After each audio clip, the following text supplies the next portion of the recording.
What's up, everybody? If you want to join the greatest online Star Wars community, the Fandom Menace, make sure you hit that subscribe button before today's video starts, so you don't miss out on any updates and you're always the first to know when our newest videos go live.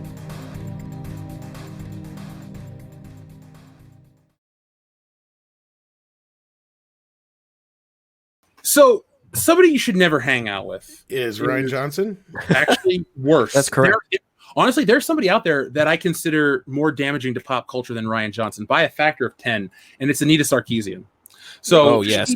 You watch your fucking mouth. I will watch my mouth say the words. Hold on, I'll put it on camera.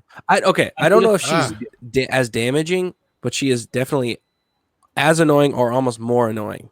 Because she really doesn't have that much. I mean, how much pull does she really have? Well, here's the thing, Garrett. I think the damage is done with Anita Sarkeesian. Because her name held so much weight, positive or negative, I guarantee you the 564 people watching right now, I'd say 560 don't like her. Very few people. Yeah. Like, talk about crossover appeal.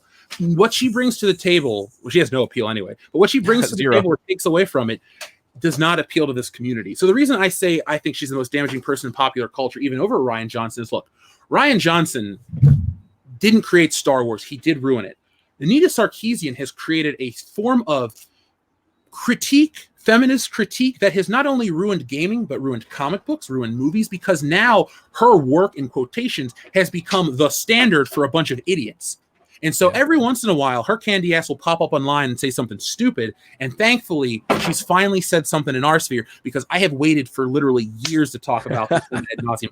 There are three people, or three things in general, that our channel can't stand. I won't say hate, because hate's a strong word, but there's Anita Sarkeesian. Above her slightly is Jimmy Kimmel, and I'm going to reserve one more spot for somebody that hasn't ruined something I love yet. Put it like that.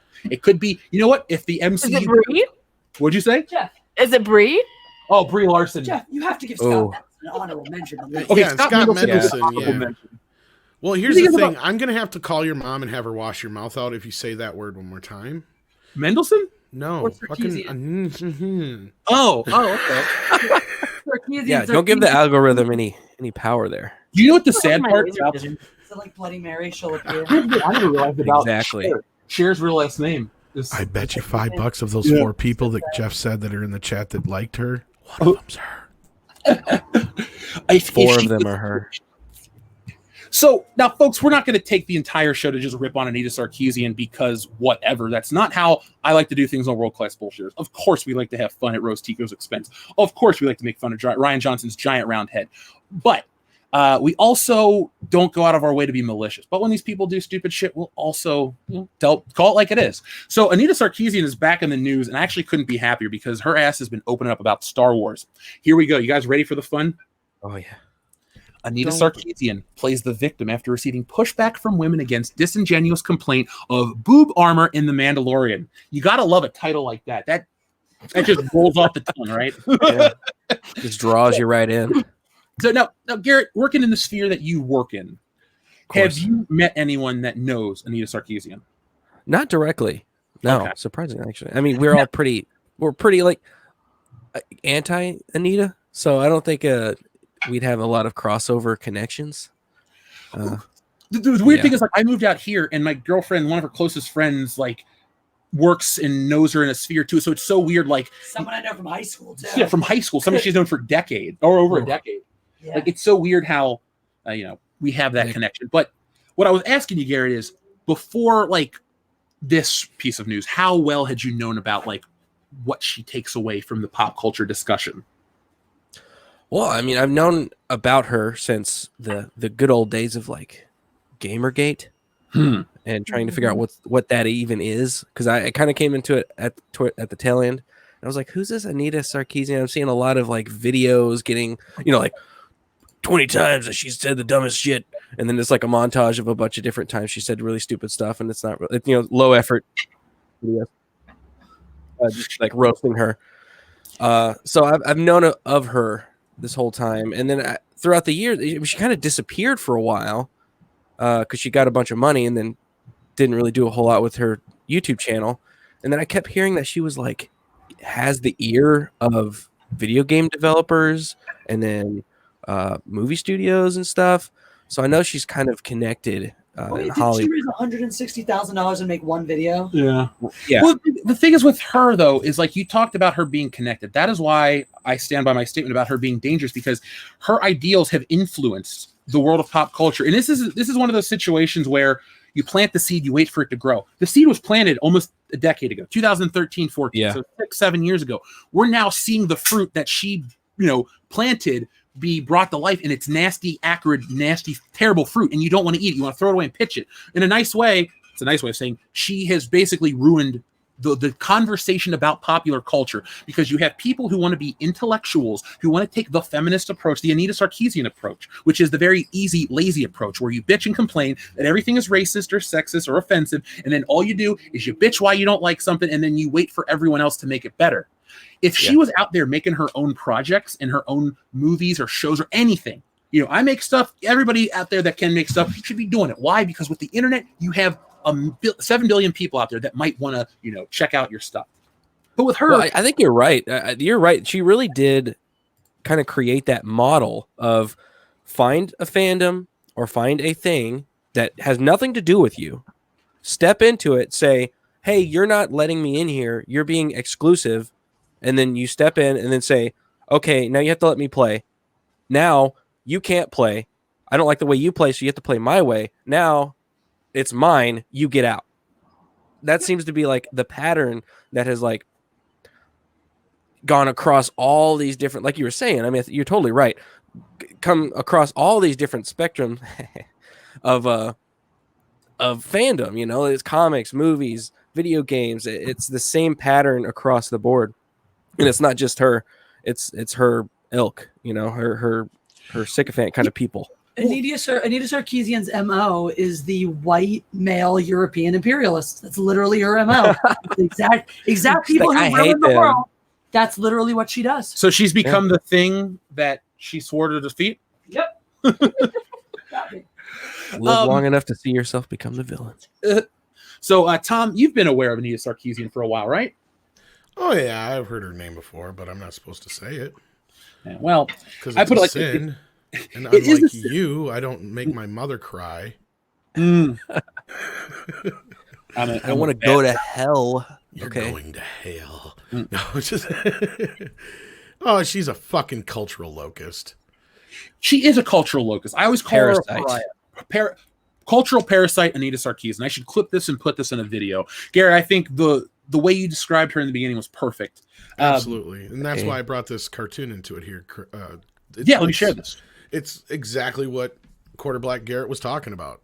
This is it right here. As you see, I'll read it for those who are listening, because people do listen to this and not watch. I won't do my Doomcock voice so I don't cause any confusion, but you do not fit in here. Okay, we'll make our own place. Why are you excluding us? Oh no, you don't fit in here. Yeah. This is one of those situations where the image is worth more than 1,000 words, because this is everything with geek culture right now. And it's not about cultural unity is nice and great and grand and all that stuff, but the infection, actually it is an infection because it's a parasite, but the infusion of this shit into geek culture was not about unity, it was about money.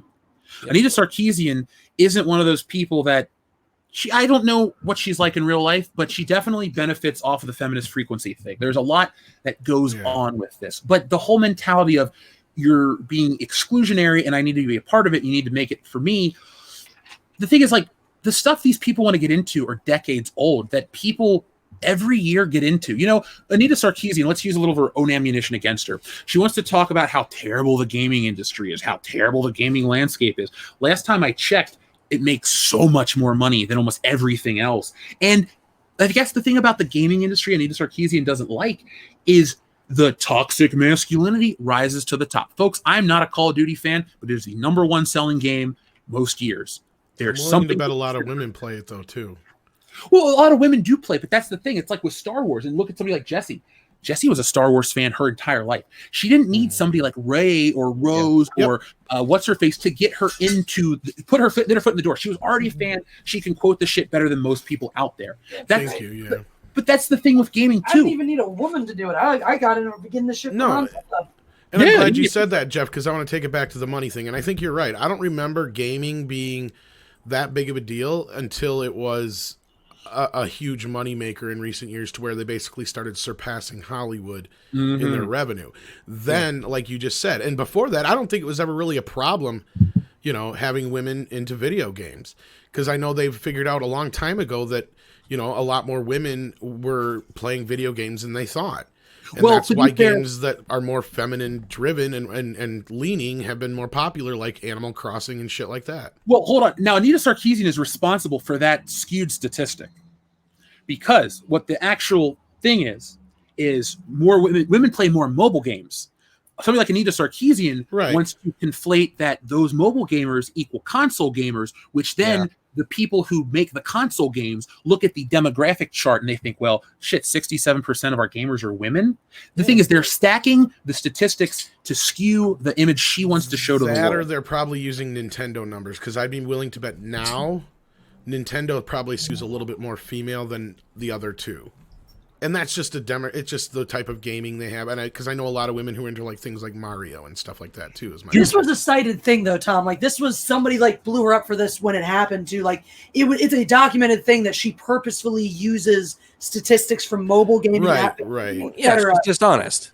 She's dishonest either way. She's dishonest in every fact, you know, every area of her life. Exactly. Yeah, I just the thing. This, like I said though, I will stand by my statement again. She is dangerous. And now she's getting invested in Star Wars, folks. And Star Wars, I said about the balance of loving and hating stuff, but Star Wars can't handle another feminist frequency. And what I'm using is like what Gamergate did to the gaming community that's still skewed to this day and broken. Like, we're riding high on the console launch, but look at how gaming journalism is. It's really been broken since Gamergate, because, again, people like Anita Sarkeesian that come in and make the conversation about social issues and politics. Dude, if we went back in time 20 years ago and you went to an IGN, look, I could, you know what I'm going to do? I'm going to go on the Wayback Machine. All that shit. But yeah, back when Sega was really kind of no contest for Nintendo. Like, I mean, they had a hard game to play. They were good in markets and areas where people could afford them. But for the most part, Nintendo just kind of blew them out the water no matter what they did. How dare you? I'm just telling you the truth, dude. I was a Sega man myself. I had a Sega until like 2013, and my ex-girlfriend just fucking stole it from me. I have mine. I still have mine. It's beautiful. I was a Nintendo kid, but real quick, I just wanted to prove the point. Now, I had to pick a different date because a lot of the indexed snapshots were just the advertisement, which you can't click on. But real quick, folks, I just wanted to prove a point again. IGN from 2006. So here we go. 25 greatest moments in X-Men history. Naughty Dog PS3. Kurt Schilling. Jaws Unleashed. Half-Life 2 on Xbox 360 eventually. But like, all this is gaming and pop culture stuff. Like, how can anyone look at a site like this and go, this needs to be infused with politics? You can shit on IGN. I'm not asking you to like them, but I'm making a point is that when the gaming was about gaming, or, you know, look at, for as bullshit is somebody like a Jeff Keighley coming in to sell you a Call of Duty, Doritos, and Mountain Dew, to me, money being the great motivator is the most transparent thing, because I would rather be told I'm being sold Call of Duty, Cold War, or whatever it's called, but I don't want somebody like Anita Sarkeesian to try to manipulate me. You know, Naughty Dog did some shit with whatchamacallit, Last of Us 2, but then you get to the end of the year, like with Cyberpunk. Cyberpunk has a lot of positivity around it. I think the most negative thing I've heard is like, the crunch time, or like you could choose. Yeah, it just keeps getting delayed. Yeah, they want to play it so bad they just get pissed because it's not coming out. No, I want to play Jaws Unleashed. No, you don't. But I kind of liked it for its cheesiness. There's a new shark game where you get to go around and eat people. It just came out this year. Does it have the Jaws theme while I do it? It was you could play the Jaws theme on your smartphone. Yeah, just pull your phone out, huh? No, but I'm going to pull away from this, folks. But like I said, look at, Family Guy, Jack and Daxter. Yeah, no, you're 100% right. I don't see one thing that's even remotely politically skewed. We have a lot of great entertainment. There's no articles about how the grid on the side of the PlayStation makes people afraid of it. Like the whole there's no articles. Yeah, none of that garbage. They have Jean Grey up there. It's like it's not like they didn't have representation. Like that was the era of Beyond Good and Evil. I love that game. Mm-hmm. And I'm a boy. I thought that game was great. Like there was representation. There's always has been. And it's like these people that come in like Anita that go, there's not enough representation because they don't know anything.